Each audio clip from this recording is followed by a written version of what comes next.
최근 암호화폐 시장에서 리플은 극심한 하락을 보여주고 있습니다. 리플은 단기 약세 모멘텀을 보여줄 것으로 예상되는데요. 이는 고래 투자자들이 매도세를 보이며 더욱 강화되었죠. 온체인 데이터에 따르면 지난 96시간 동안 고래 투자자들이 약 3억 7천만 개의 리플을 매도하며 8억 3천만 달러 규모의 매도량이 발생하였죠. 이로 인해 시장에 공급된 토큰이 증가하면서 추가적인 가격 하락 압력이 발생하였습니다. 하지만 저는 이걸 고래들이 저점 매수를 위해 단기적인 약세 모멘텀을 유도한 것으로 보고 있는데요. 왜냐하면 기술적 지표를 분석해봤을 때 현재 리플은 엘리엇 파동 세 번째 주기에서 하락장을 보여주고 있습니다. 여기서 엘리엇 파동에 관해 간단하게 설명드리자면 주가는 연속적인 8개의 파동이 사이클을 이루며 상승과 하락을 반복한다는 이론으로 주가 변동을 예측하는 기법입니다. 자, 다시 차트를 보시면 세 번째 파동 주기가 두 번째 파동 주기와 비슷하다면 세 번째 파동 주기는 24시간 이내에 종료되고 네 번째 파동 주기에서 상승장이 올 것으로 분석하였는데요. 이는 세 번째 파동 주기가 끝나고 잠재적인 돌파가 일어나 단기간 내에 상승장이 나올 것이라 평가할 수 있죠. 이뿐만 아니라 가격 움직임이 대칭 삼각형을 형성하고 있으며 가격 움직임에 압축이 발생했음을 보여줍니다. 그렇기 때문에 대칭 삼각형 패턴을 저항선을 돌파하기 전에 보여준다는 건 상승장의 예상과 함께 강세 신호로 평가하고 있죠. 대칭 삼각형의 정점을 이루는 지점이 비트코인이 4년마다 오는 반감기 주기가 시장에 반영되는 시기와 일치함에 따라 비트코인과 함께 리플이 폭발적 상승세를 보일 것으로 평가하고 있기 때문에 저는 개인적으로 고래들이 개미털기를 하고 있다 보고 있습니다. 투자 심리를 악화시켜 저점 매수를 유도하고 있지만 리플의 역사적 패턴은 리플이 상당한 상승세를 보일 준비가 되어 있음을 시사하고 있죠. 또 이러한 시장에서 우리가 주목해야 될 것이 있습니다. 리플과 관련된 세력 기관들의 움직임 또한 잘 관찰해야 하는데 리플과 관련된 기업 중 요즘 최고치의 주가를 기록하고 있는 워렌 버핏의 이 기업이 있죠. 버크셔 해서웨이라는 기업 많이 들어보셨죠? 버크셔 해서웨이는 세계적인 투자 지주 회사로 워렌 버핏의 회사로 매우 유명한 회사입니다. 시총이 무려 1000조나 되는 어마어마한 규모의 회사이죠. 이런 버크셔 해서웨이가 가지고 있는 대표적인 회사 어떤 회사가 있을까요? 그 중 하나가 바로 아메리칸 익스프레스입니다. 아실 분들은 아시겠지만 아메리칸 익스프레스는 신용카드사와 은행업을 중심으로 한 미국에서 가장 큰 규모의 회사 중 하나이자 금융업의 대표 주자이죠. 그리고 특징은 아메리칸 익스프레스는 워렌 버핏의 버크셔 해서웨이가 최대 주주로서 무려 20%가 넘는 지분을 보유하고 있죠. 쉽게 생각하면 워렌 버핏의 회사인 버크셔 해서웨이가 아메리칸 익스프레스를 소유하고 있다라고 생각하면 되겠죠. 또한 뱅가드 그룹이 6.3%, 블랙록이 6.1%를 보유하고 있는 전망이 좋은 기업이라는 겁니다. 이런 아메리칸 익스프레스는 리플의 핵심 파트너입니다. 심지어 작년 8월에도 아메리칸 익스프레스는 송금을 위해 리플을 채택했다는 걸 알 수 있죠. 이 말은 워렌 버핏의 회사인 버크셔 해서웨이가 소유하고 있는 아메리칸 익스프레스에서 리플과 협업을 하고 있다는 말입니다. 워렌 버핏과 리플이 밀접한 관계가 있다는 뜻 아닐까요? 리플은 기본적으로 스위프트 때문에 만들어진 코인이죠. 여기서 스위프트가 무엇이냐? 스위프트는 서로 다른 국가에서 무역을 할 때 사용되는 화폐가 다르기에 기준을 만들어서 국제 무역을 진행하는 것이 스위프트입니다.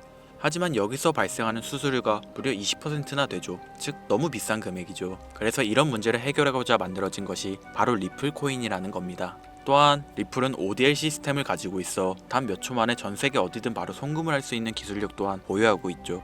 수수료와 속도, 이 두 가지를 모두 잡을 수 있다는 겁니다. 그런데 지금 이 기술력을 미국이 질투하고 있다는 거죠. 그럼 여기서 생각을 해볼게요. 전 세계 최대 강국이 어디죠? 네, 미국이죠. 미국은 우스갯소리로 미국과 나머지 전 세계들의 국가들이 전쟁을 펼쳐도 미국이 밀리지 않을 거라는 이야기가 있을 정도의 강대국입니다. 단적인 예로 미국의 2022년 국방비 순위를 보시면 미국의 국방비 금액이 2위인 국가부터 10위인 국가인 국방비를 합친 것보다 무려 23%나 많은 금액을 국방비로 쓰고 있다는 겁니다. 물론 이것만으로는 단순 군사력을 비교할 수는 없겠으나 이 정도로 엄청난 초강대국이라는 거죠. 이 이야기를 왜 하냐면 미국은 전 세계의 패권을 쥐고 있는 강대국이라는 겁니다. 단순히 군사력뿐 아니라 경제력으로도 말이죠. 요즘 시대는 힘으로 찍어 누르는 시대보다 자본주의 세상이기에 경제 패권이 엄청나게 중요하다는 거예요. 지금 전 세계 공용화폐로 쓸 수 있는 유일한 화폐는 바로 달러입니다. 하지만 이제는 세상이 많이 바뀌었어요. 언제부턴가 현물화폐보다 편리하고 안전하며 유동성마저도 뛰어난 암호화폐가 탄생을 하고 말았죠. 이 암호화폐가 탄생을 하고 오랜 시간이 지나지 않아 달러의 패권이 달러의 입지가 조금씩 흔들리기 시작했고 지금은 수많은 암호화폐들이 달러의 자리를 위협하고 있는 상황입니다. 앞으로 암호화폐가 달러를 잡아먹게 된다면 미래의 미국은 전 세계의 경제 패권을 줄 수가 없게 되죠. 그래서 어떻게 하고 있죠? CBDC, 센트럴 뱅크 디지털 커런시, 즉 중앙은행 디지털 화폐. 미국에선 이 CBDC를 이용해서 달러를 디지털화시킬 계획을 가지고 나왔다는 거죠.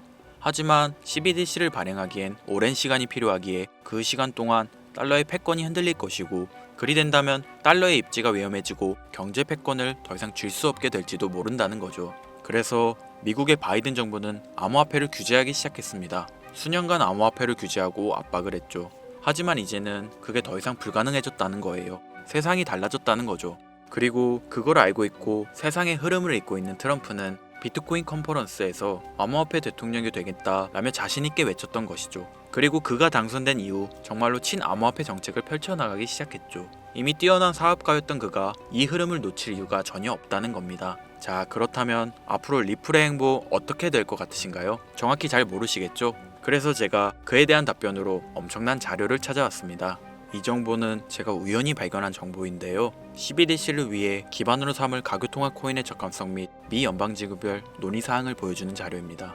여기에 보시면 보스톤, 뉴욕, 필라델피아, 애틀랜타, 시카고 등등등 수많은 미국 지역들의 통합 예측 자료가 나오고 있죠. 여기에서 아래로 쭉 내려보면 크로스링키드, 즉 가교통화로서의 적합성을 보여주는 표가 있습니다. 대부분의 코인들이 부적합이라고 나와 있습니다. 하지만 여기 리플과 시바이누가 보류라고 표기되어 있는 걸 확인할 수 있었습니다. 뭐 그럴 수 있어요. 리플은 법적 공방이 남아있고 시바이누는 탈중앙화를 목적으로 나온 코인이다 보니 어찌 보면 CBDC와는 어울리지 않을 수 있죠. 하지만 다르게 생각해보면 두 코인 모두 세계 어디든 자유롭게 금융 서비스를 제공받을 수 있다 보니 이보다 더 뛰어나고 자유로운 가교통화가 있을 수 있을까? 라는 생각도 들긴 했죠. 그런데 여기서 저는 충격적인 내용을 확인할 수 있었어요. 여기 보이시나요? 시바이누조차 보류로 나와 있는데 이 생소한 코인이 적합이라고 나와 있었습니다. 진짜 너무 생소한 코인이었어요. 그래서 이 코인의 정보를 좀 찾아봤는데 정말 신기할 정도로 정보가 없었습니다. 그런데 바이낸스에는 이 코인이 상장이 되어 있더라고요. 그래서 저는 의구심이 들었습니다. 전 세계 은행을 이을 수 있는 가교통화 자리에 아무도 모르는 코인이, 그것도 정보도 별로 없는 코인이 리플과 시바이누보다 높은 자리를 선점하고 있다?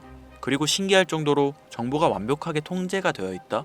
아무리 봐도 너무 이상해서 곰곰이 생각을 해보다 얼마 전에 있었던 미국 대선이 떠올라서 혹시 트럼프 당선에 이목이 쏠려 있을 때를 노려 4분기에 이 코인을 가교통화로서 밀어주려는 건가? 라는 생각이 확 들더라고요. 그래서 바로 국내 거래소 중 가장 거대한 거래소인 업비트를 확인해 봤는데 놀랍게도 올해 이미 상장이 되어 있었습니다. 그뿐이 아니었죠. 일본의 비트플라이어, 중국의 후오비, 미국의 코인베이스, 유럽의 비트스탬프, 인도의 와즈렉스, 두바이의 바이비트 등 전 세계에서 내놓아야 할 가상화폐 거래소에 모두 4분기 상장 예정인 코인으로 올라와 있었습니다. 이제 이해가 되기 시작했죠. 이 코인을 말미삼아 미국이 다시 한번 전 세계 경제 패권을 쥐려고 하고 있는 것 같습니다. 제가 그래서 이 코인을 구독자님들에게 공유해 드리려고 영상을 촬영해서 올렸는데 이게 유튜브 측에서 자체적으로 막아버리더라고요.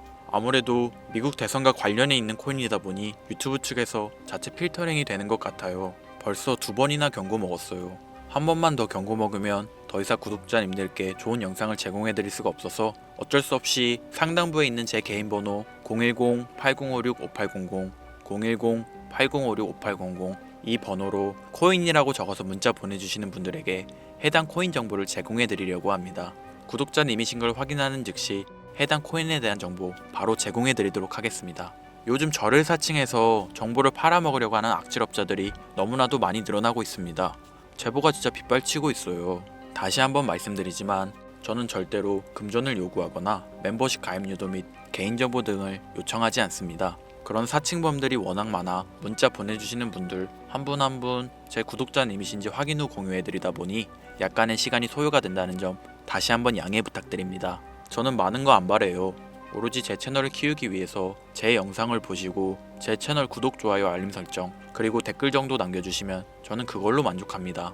그러니 이것 외에 요청하는 게 있다면 제가 아니라 사칭이니 조심하세요. 앞으로 더 좋은 영상, 더욱 도움이 되는 정보로 다시 찾아뵙겠습니다. 오늘 하루도 고생하셨습니다. 김선우입니다. 감사합니다.